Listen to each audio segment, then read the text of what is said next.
Una vez más, el espacio Somos Sustentables con nosotros Betsabe de Cicodi. ¿Cómo estás, Betsabe? Bienvenida. ¿Cómo estás, Barbie? Bien. Estamos en otra edición de Somos Sustentables y hoy vamos a hablar de huertas orgánicas. Qué interesante. Está de moda también, ¿no? Además, sí, ¿el tener una huerta? Está de moda. Últimamente estamos diciendo que está todo de moda, es verdad. Lo ecológico está de moda, pero lo principal es que vamos a ayudar al medio ambiente. Y hoy venimos a hablar de huertas orgánicas. ¿Por qué? Porque estamos en invierno y es la etapa ideal para poder planificar. ¿En serio? Sí, exactamente. Mira. Porque el primer dato, por ejemplo, en invierno, lo que tenemos que tener en cuenta para una huerta es la ubicación del sol, que justamente los rayos del sol estén en el lugar donde vamos a hacer la huerta. Y si, por ejemplo, vamos al mediodía a un lugar donde hay sol, quiere decir que es un espacio perfecto para armar una huerta. Así que nos va a dar una característica para poder armarlo. ¿Qué es una huerta orgánica? Es un espacio donde justamente cosechamos hortalizas, verduras o frutos. Tiene diferentes características o hay diferentes tipos de huertas. Una huerta comunitaria, que la pueden hacer en una comunidad, una huerta educativa, como las que hacemos justamente en las escuelas con Cicodi, o huertas familiares. Hoy principalmente vamos a hablar de huertas familiares, pero las características y los pasos principales para poder armarlo. ¿Qué necesitamos? ¿Un espacio muy amplio? Porque es también una pregunta que nos hacemos, ¿no? Seguramente muchas personas se preguntan si necesitan grandes espacios de terreno y no es así. Justamente hoy en día hay huertas verticales, que son huertas que se hacen en los muros, en donde se pueden hacer con diferentes botellas justamente reutilizadas y no se necesita un gran espacio. Quedan buenas aparte, a nivel sí, decorativo. Estamos pasando algunas fotos ahí justamente de las diferentes huertas a nivel decorativo, pero las huertas verticales justamente necesitan muy poco espacio. Pero en primer lugar lo que necesitamos saber es, aparte de la ubicación, es el tipo de suelo que hay o el tipo de tierra. Y lo que tenemos que tener en cuenta es justamente que si la hacemos a una huerta, si la hacemos sobre tierra, sobre un espacio de terreno, tenemos que darnos cuenta si hay pasto. Si hay pasto quiere decir que ese es un suelo muy rico en nutrientes. Y eso nos da una característica de que es importante para después cultivar. Pasto no es este yuyo así que se No son reproduce. las malezas, exactamente, sino el pastito que nosotros, bueno, o sea, vemos en algunos canteros. Sí. Pero este pastito, y si hay tréboles, mucho mejor, ¿sabías? ¿Ah, sí? Es más rico en nutrientes, así que si están viendo algún lugar... ¿De 3 o de 4? Pues el de la suerte, el de la suerte. Bueno, así que si hay un espacio donde hay tréboles, ese es un espacio ideal. Lo que tenemos que hacer primero es justamente sacar todas las malezas que decís vos, desmalezar. Una vez que desmalezamos, tenemos que hacer un diagnóstico de esa tierra. Probablemente, como dije, va a ser rico en nutrientes. Y la tierra, si tiene cascotes, acá no sé si se ven, pero si tiene cascotes esa tierra, quiere decir que es una tierra compacta. Al ser una tierra compacta, ¿qué es lo que sucede? No se puede justamente generar después plantinos o de generar diferentes hortalizas. O sea que si tiene este tipo de cascote así más grande, sí, es menos no es proclive, justamente, no es propicio para poner una huerta. Lo que tiene que hacer es desintegrarse, tiene que ser suave. Eso no es necesario ser, o sea, un jardinero ni nada por el estilo, sino simplemente con tocarlos nos damos cuenta. Así que ese es el primer paso, el tema justamente del suelo. Bien. Si lo hacemos en macetas es mucho más fácil, porque bueno, más allá del suelo vamos a poder crear abono, vamos a tener abono por un lado, y justamente ese abono le vamos a dar los nutrientes para la huerta. Pero ¿cuáles son las características de cualquier huerta? En primer lugar, la asociación. Es importante que haya diferentes plantas o diferentes en sí, pueden ser diferentes semillas de hoja, las que crecen justamente para arriba, como por ejemplo la lechuga, pueden ser las de vulva, que son subterráneas, o las aromáticas. ¿Y por qué esto es fundamental? Porque la asociación en un huerto es importante. Es necesario de que haya, por ejemplo, lechugas y que haya aromáticas. Por ejemplo, ¿qué es lo que le hace esta asociación a la huerta? ¿Qué le da? Justamente le da mayor, que no compitan los nutrientes. Al no competir los nutrientes, entre ellas se cuidan, se protegen. Al protegerse también lo que les da es una temperatura propicia para que puedan crecer. Así que es importante que si la hacemos en vertical o sobre tierra, que estén diferentes, o sea, plantines de diferentes especies.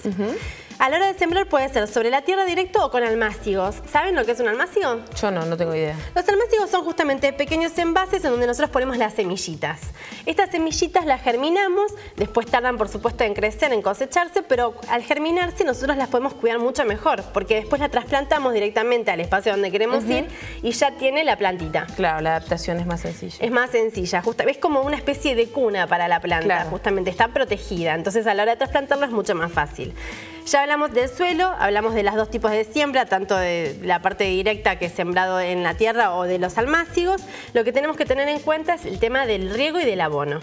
El abono que son justamente es el compost. Ya estuvimos hablando en algunas otras ediciones del material orgánico. Es aquel compost... ¿Reutilizar sería? Vamos a reutilizar justamente material orgánico y que va a ser justamente alimento para estas hortalizas.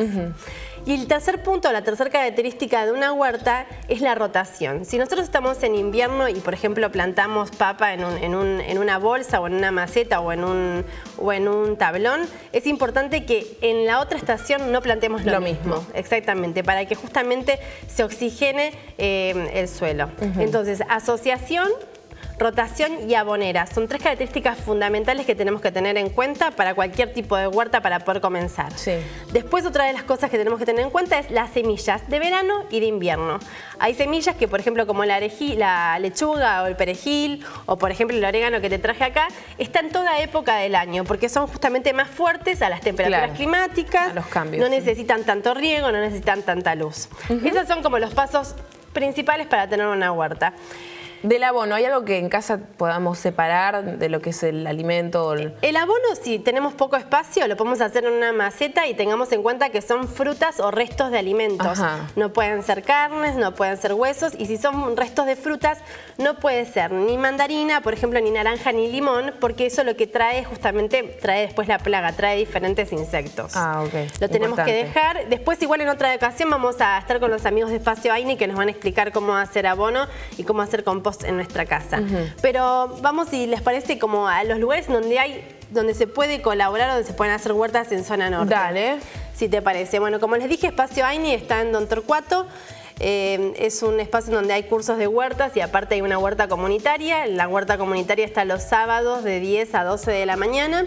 También está Espacio Pro Huerta, que es un espacio justamente del INTA, en donde ellos lo que hacen es capacitar a diferentes promotores y ellos pueden dar semillas. Cualquier escuela que esté interesada en tener una huerta se puede contactar justamente con Ahí en Placas tenemos actividades también relacionadas con... Sí, el 6, justamente el 6 de julio con CICODI. Ayer, bueno, pasamos parte de la recuperación de un espacio. Vamos a hacer una huerta en Bulón. Jardín 912. Exactamente. Perfecto. Así que todas las personas, a partir de las 9. A partir de las 9. Y otros cursos también en la Chacra San Isidro Labrador de Villa Adelina, junto a, bueno, el INTA que contabas, la Quinta Trabuco de Vicente López, en Melo 3050 en Florida, y, bueno, lo que estabas contando, los espacios AMNI, ¿no? Ahí. Exactamente, el espacio AINI. Esos son los principales lugares. Cualquier cosa, si alguien tiene mayor información o si quiere mayor información sobre las especies de esta etapa del año, pueden contactarse con nosotros. Ya saben, a www.cicodi.org o a nuestro Facebook, que es Centro Cicodi, o mismo escribirnos a ambiente@cicodi.org.